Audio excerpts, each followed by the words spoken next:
মানুষ ভিন্ন, আর জীবন থেকে তাই তাদের চাওয়ার বিষয়গুলো ভিন্ন ভিন্ন হয়। কিন্তু লক্ষ্য করে দেখবে, কিছু কমন শব্দ দিয়ে আমরা যখন কোনো প্রোডাক্ট বা সার্ভিসের বেনিফিটসগুলো জানাই, তখন কিন্তু আমাদের ক্লায়েন্টরা বা যারা আমাকে শুনছে, তারা মোটামুটি একই কমন আইডিয়াল শব্দকেই তারা প্রাধান্য দেয় বা পছন্দ করে।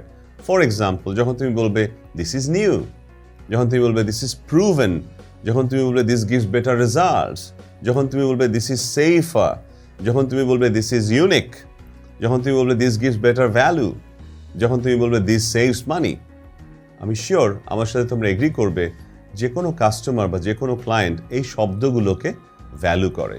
তো আমরা যখন কমিউনিকেট করব, শব্দ ব্যবহারের ক্ষেত্রে যখন এই প্রোডাক্টের বেনিফিট নিয়ে কথা বলবো, এমনভাবে শব্দগুলো ব্যবহার করব যেগুলো কমনলি, আমি তো ক্লায়েন্ট সম্বন্ধে জানি না যে কোন ক্লায়েন্ট কি চাইছে লাইফ থেকে, কিন্তু যেহেতু এই বিষয়গুলো কমনলি সবাই সাপোর্ট করে, আমি চেষ্টা করব শব্দগুলো এমনভাবে ব্যবহার করতে যাতে ক্লায়েন্ট সহজে আকর্ষিত হয়। এই শব্দগুলো দিয়ে যেন তার সামনে আমি বেনিফিটস তুলে ধরতে পারি প্রোডাক্ট বা services. Only then my communication in selling will be successful.